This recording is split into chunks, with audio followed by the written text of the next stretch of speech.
Hey Homegoings fam, I'm Myra Flynn, creator of Homegoings, the Vermont public podcast featuring candid conversations about race with artists of color. The artists I interview are so prolific and so talented that for a second year in a row, we've staged a live performance with them for a heartfelt night of music, dancing, storytelling, and in this case, a hybrid of sorts.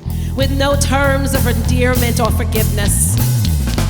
Racism, misogyny, white supremacy, capitalism, oppression, genocide. I see you for who you are and what you really are. In the Homegoings tradition, we topped off the evening with a Q&A session, vulnerability personified. This is Homegoings. Welcome home.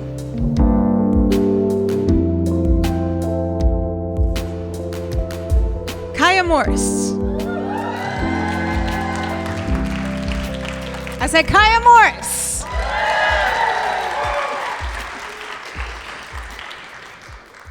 I've gotten to know Kiah over the years better.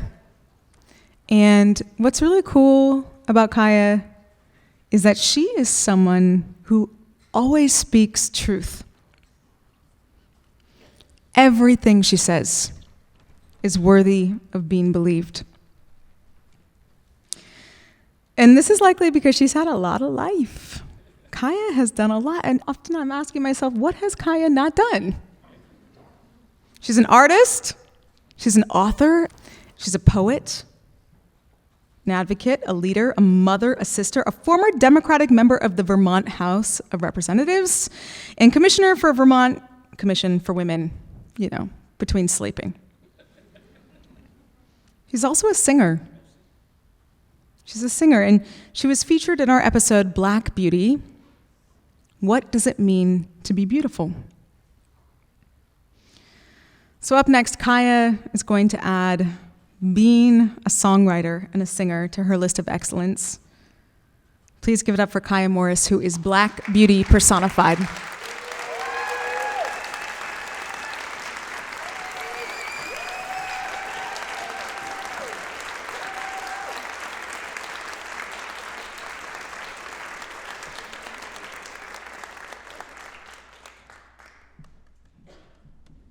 Good evening, friends. I'm so pleased to be able to be here tonight with you all to share this work. And I'm accompanied by some amazing folks who have been a part of my life and my journey here in Vermont, coming back into my own voice. And one of the things that happens when you create your own book of poetry is it becomes a thing that other people can then hold. It becomes a thing that people can read, connect with, critique, and it's kind of terrifying. Because you pour your heart and soul into your words, and each and every word is precious, right? I've been fortunate. I've been fortunate that my music, my words, my rhythm, they speak. So today on bass we have Joe Wiley, Dove Schiller, Nick Chart. So these are some pieces from my book. The first one that we're going to do is called Anthem.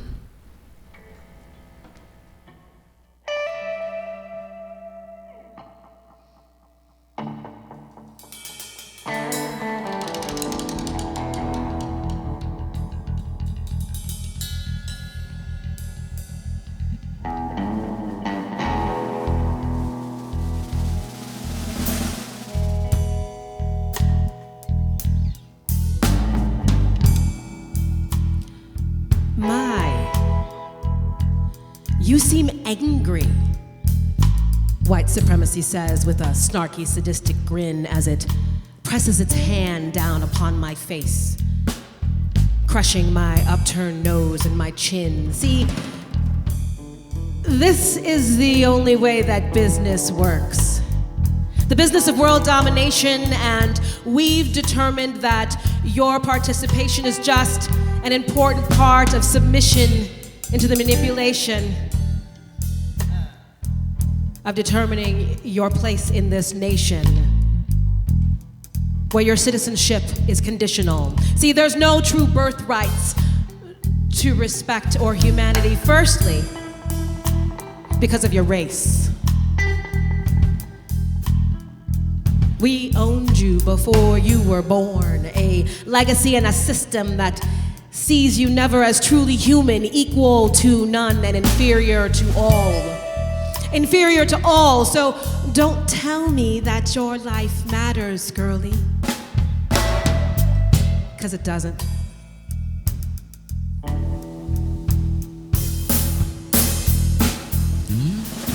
All lives matter, it says. Not black lives, all lives matter. Because acknowledging your place in this world requires a recognition of a unique human experience that we've determined is not worthy of recognition. How dare you even breathe with such grace? And each conversation must be dank, heated, and heavy in order to be legitimate. A true bloody battle of words. But we will never fight fair, it says. We gleefully paint ourselves with your spilt blood as the victims of your evil. Your truth-telling, your interruptions to our superior trains of thought. See, I was once told that you do not have to go to every battle that you are invited to, so why is my existence such the site of so much spiritual warfare?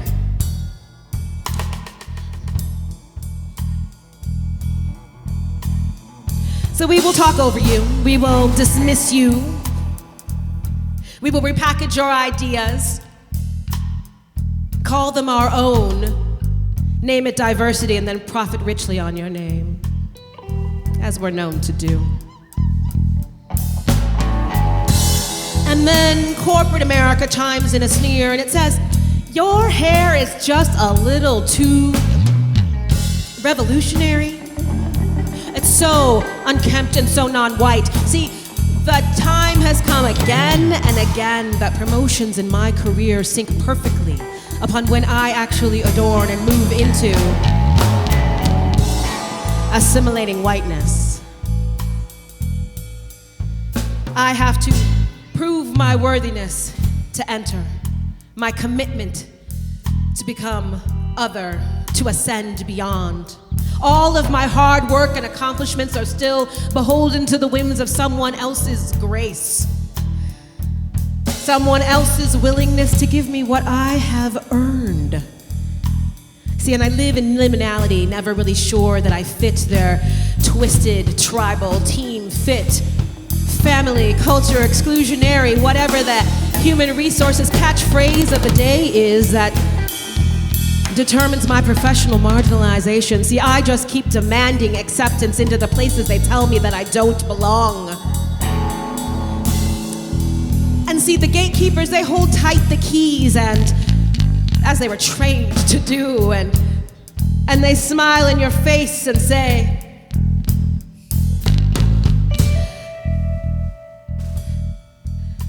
you deserve but a penance and will receive far less. Until you prove your worthiness again and again and again. You will do more. You will make a way out of no way. You will absorb all the psychic baggage and physical destruction that exclusion causes. See, because you have been bred through slavery, unnatural selection, to have a supernatural ability to endure too much. You will dance. You will produce until your fingers bleed and you collapse from the sweat equity of the Black American nightmare. And so I pull the food from my child's mouth to pay the exorbitant price of admission that's promised through credentials and accreditations and degrees and professional development and more commitment than others are ever expected to give.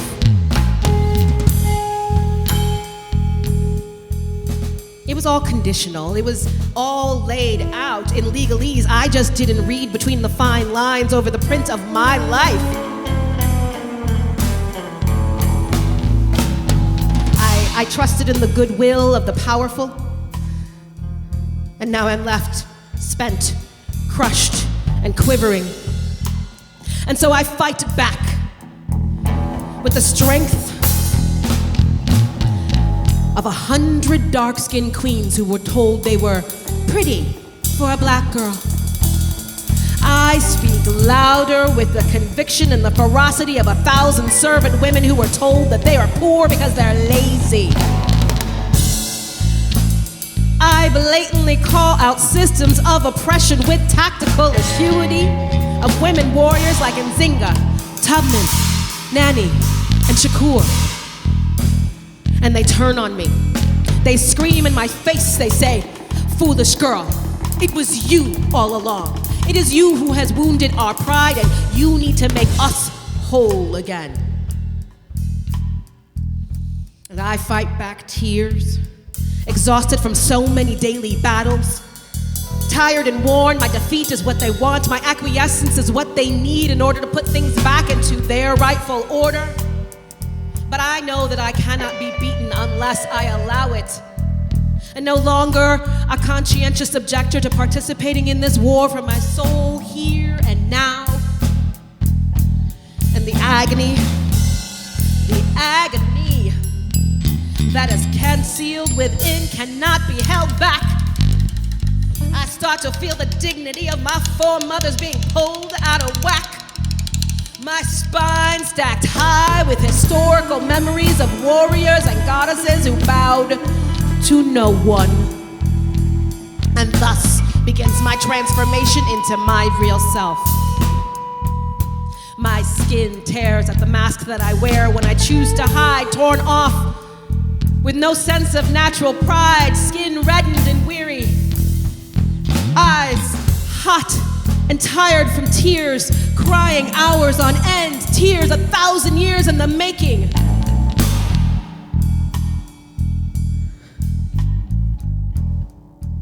Blinding tears.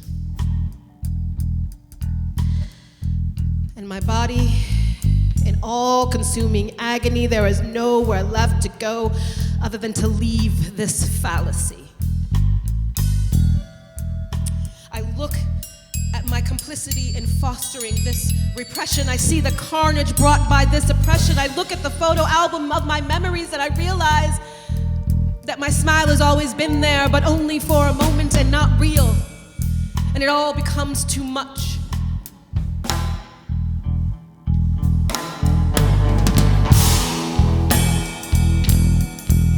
And the blood rushes forth.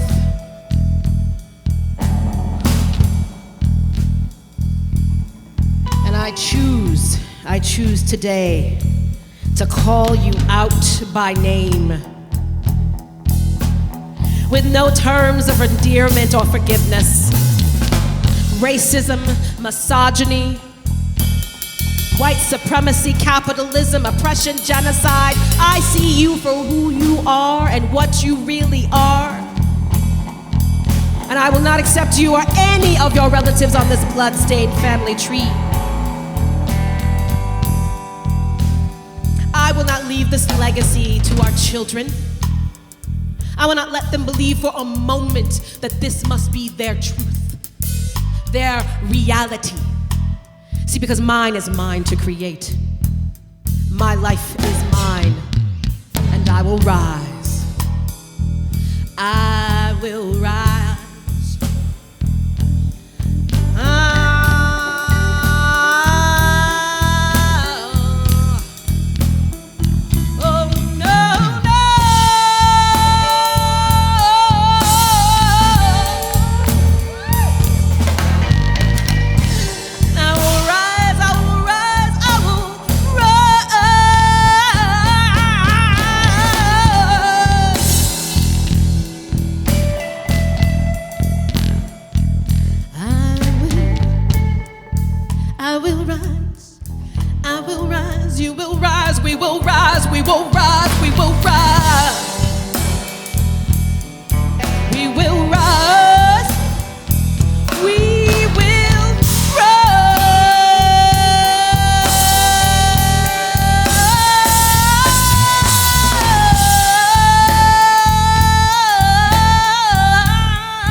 We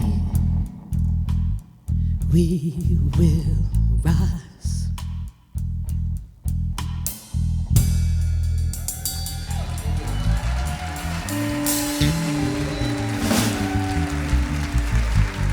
It's terrifying to feel like you can tap into the place that you start to articulate the pain that you might be holding, as well as the hopes that you have for what will happen once you produce that piece of art, as well as whether or not anyone's going to actually get it. Are you going to feel the depth of that? Are you going to understand what that was like? But there's a healing that always comes because someone else can relate to that, right? Someone else can hear those words. They can understand where you were going when you chose to add those particular intonations to the music. They get it when you're coming with that inside joke. They get into the joke, and now they're an insider. Like, those are all those things, that the movements that you'll do, you're like, I felt you there.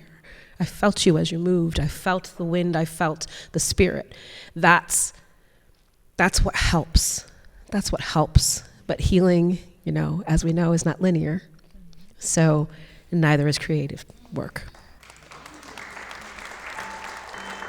This next piece is a compilation in honor of genocides that took place in Honduras and El Salvador following a trip that I took with Oxfam America.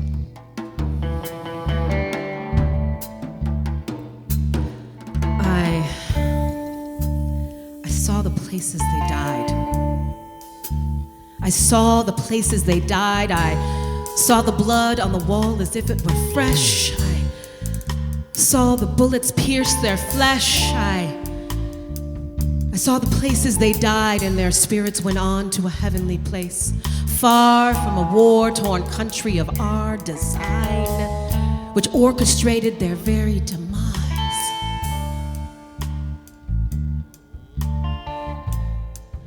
Brick walls splashed with stucco, metal bars on windows, each home a fortress to the violence that lies in wait across thresholds.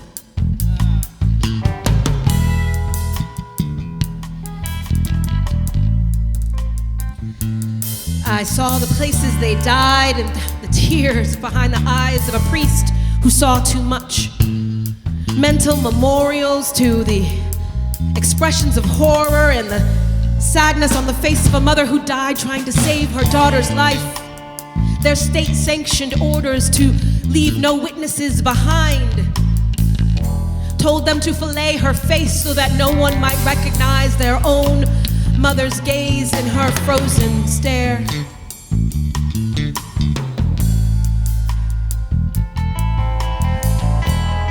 I saw the places they died where children were not spared. No life too precious to halt corruption and gang warfare. Daily genocides where there are no places to hide. These weary hands that hold life and death in the same breath. A pain no mother should know, and a violence that has no depth.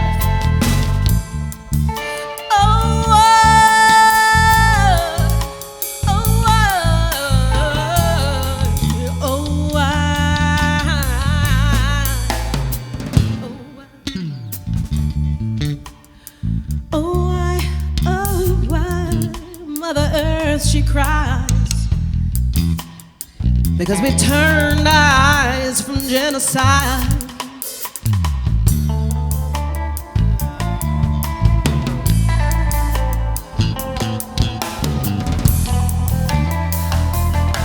Oh,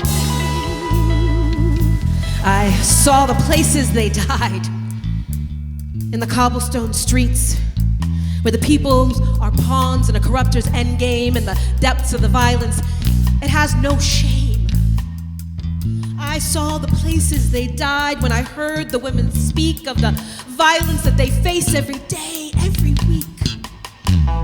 The dignity decimated, the beatings meant to break, and the constant earthquakes which break the fragile state. The normalcy of rape. And I saw the places they died and the hopeful smiles of the proud feminists who wear their burdens of their sisters like a shield to protect the dignity of their sisters whose is too often forced to yield. I saw the places they die float off into still air, laden with promises and hidden ambitions laid bare. And so I craft petal with poems to form a bouquet dropped off in a history of genocide in the hopes that the roses will display and will propagate a garden in honor of the many, many places that they died.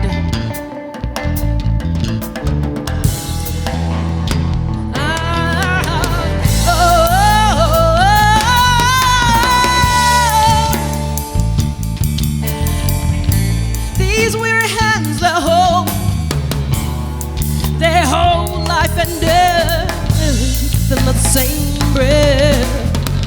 Oh, and the pain no mother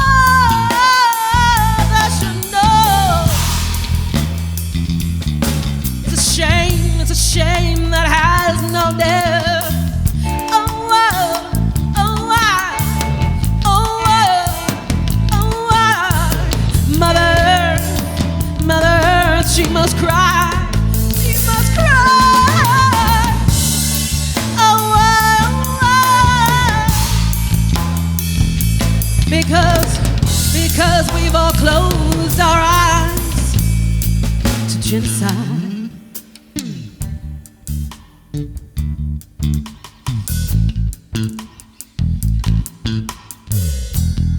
She entered the dialogue like a rush of wind, carrying the stories that only remain in the woven threads of the traditional garments held by touristas at the side of the roads. Each handcrafted flower and colorful flourish, the remnants of a tongue that she never knew, but a presence that demanded visibility. In one breath, they said, no one remained. Their presence reduced to a spectral chapter, one from which the audience was too inept to acknowledge. Then she made it clear. She lives, they live. Los viven, los viven. Yo canto por ti. Los viven, yo canto. Los viven, and the tears they flowed like the cleansing rain that falls onto our clumsy footpath, carved by colonial mentalities and a history of genocide that linked her world to mine, her lineage to mine. And they call us mestizo, they call us mulatto, they call us colored, they call us indígena. We are here, we are here, we are. We've always, always, always, always been here. And these hands that hold life and death in the same breath. And the tears that no mother should know. And a shame that has no death. Oh, why? See Mother Earth, she cries. Oh, tell me why.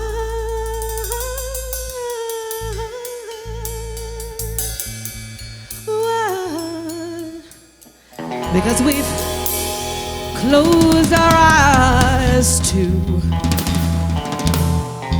genocide.